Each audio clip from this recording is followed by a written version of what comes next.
to the LA Breakdown.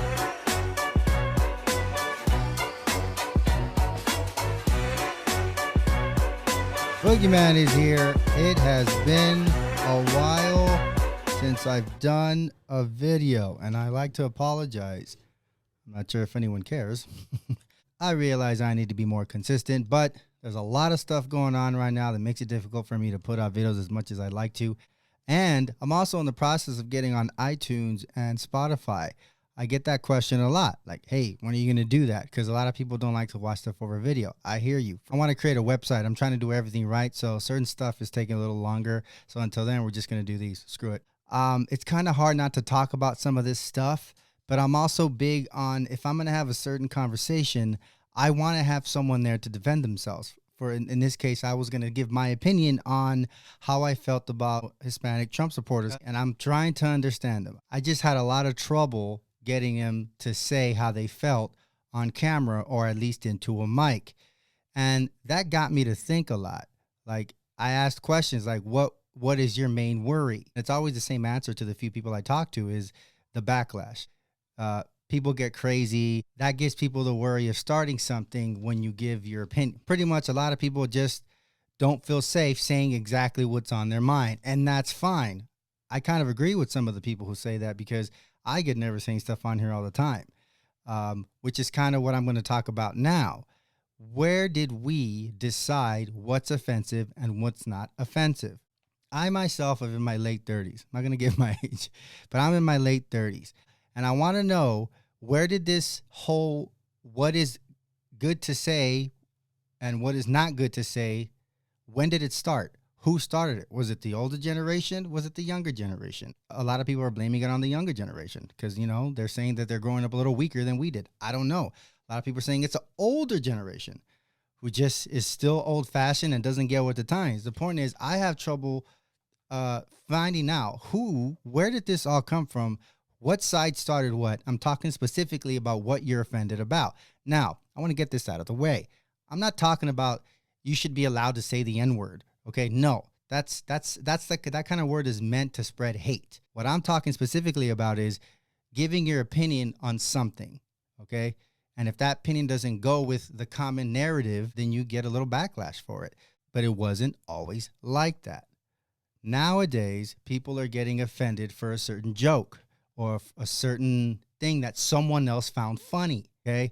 I grew up on so many different TV shows that at that time, I never noticed how effed up things were. And I like to think that since we were kids, we weren't really taught how to respect others' opinions. I mean, I'm sure our parents, kind of sprinkled it around.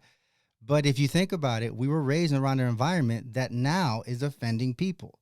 I grew up in a time where the most offensive shows or cartoons were going on. We grew up on shows like South Park, on Cheech and Chong. I'd even add Family Guy to that mix, because Family Guy's been around for years, and we kind of caught that on when we were young too. There's so many stuff that we watched on TV that now would not fly. I've been at home a lot because, COVID, and I found myself, like everyone, streaming a bunch of stuff. Like, if you could just go back and watch Cheech and Chong still smoking, Jesus, you're going to see stuff that just wouldn't fly today. Stuff like this. Keep that phone line hot. We need your money and your pledges, okay? Ow! Okay, we have a very special guest drop by the studio now. He's going to come out and say hi to you.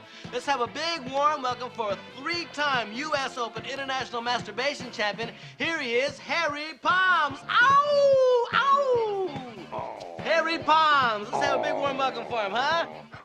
Harry, I'm glad to have you on the show. Hey, fantastic. Fantastic. You're a graduate of St. Agnes All-Boys Catholic High School, isn't that right? Fantastic. And you just come back from Russia where you competed in the Giant Jerk, huh? The World Championships, and you came in 1st and 3rd this year, huh? So anyways, ow! Harry, you've been an innovator in the field of thumpology. You've done such things as introduce speed shifting, around the hump, the white knuckler, over-the-shoulder boulder holder, and this year you introduced a brand new hold. What is it? Ow! This year I just grab it in both hands, and beat it against my forehead. Fantastic. That's using your head. Ow! See, we grew up on that. stuff we watch that we just cracked up as a kid. We watched this when we were in high school, younger, I think. I'm not even sure if someone could confirm that. When the hell did we watch those movies? And it was so inappropriate. It was without even thinking about it. We grew up ingesting all that kind of stuff, and here we are now. Now, did that make us worse, or did it make us better? I don't know. What I do know though is it was okay to do it. Nobody made a big deal about that kind of stuff. Now, is that the problem? That maybe we should have made a big deal? That maybe we should have just not let that kind of stuff slide? I don't know. But it gets worse. I remember thinking to myself that South Park was going to get me in trouble just to watch. I remember watching South Park when I was a kid and watching those episodes like being very careful because I already, knew that I was going to hear or say something that just wasn't going to fly with my parents. Now, I didn't really care that I would get caught. I'm just saying that's how bad the show was. Okay, and I mean bad in a good way. Like, that's how much we loved it. Let's be honest. Everybody loves South Park. I remember the video game came out, and I was thrilled to buy it based on what I saw in the episodes. In the video game, they actually had a gun where it shoots a live cow at someone. And then when you hit that person with the cow just explodes. These were our video games. And I'm smiling because I'm remembering how dope that game was. If you could remember South Park correctly, there was an episode with Chef, the character Chef. Now, Isaac Hayes played Chef. He was also into Scientology. Matt Stone and Trey Parker were the creators, were writing an episode where they were making fun of Scientology, where they were suggesting that Scientology had nothing but pedophiles. On that episode, Isaac Hayes, the actor, decided not to voice Chef anymore. He didn't like the way the episode was going or the way it was being written because it was making Scientology look bad.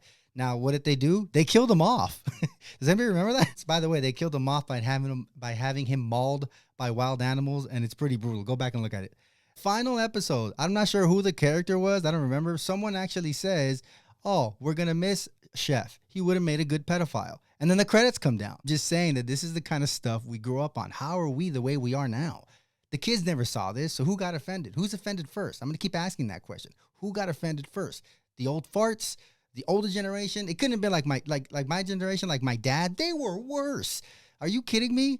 I don't know if you guys remember Randy, the character from South Park. I think that was Cartman's dad. I'm not sure. I could be wrong on that. But anyway, it was Randy, the character, who couldn't have access to Brazilian fart porn, specifically Brazilian fart porn. That's what he wanted to do. And he didn't have access to that, so he couldn't masturbate. I can't believe we're talking about this. But this is the point. So he went weeks in frustration. When he finally got a hold of the Brazilian fart porn he was looking for, it created this, which, by the way, is a very popular meme that's used today. Seen that? And it's disgusting. That was the outcome of a cartoon where a character wanted to masturbate so bad to Brazilian porn. I mean, that kind of stuff just wouldn't go today. Who got offended first? You tell me. This one might trigger a few people, but again, I'm just having a conversation here. So you guys remember when Britney Spears lost her mind? Well, South Park made an episode in which Britney Spears was indeed going so crazy so much that she shot herself. I can't take it anymore. Excuse me, Mrs. Spears, but your kids are here and they've brought you a squirrel. We did it, guys! I told you that would work. Yeah! All right! All right! You mean it was just a joke? My kids ain't here? I've got a better idea. You do? Yeah. No!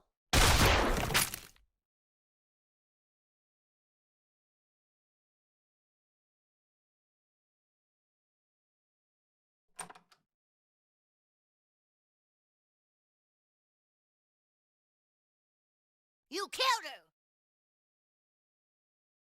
her! Who got offended first?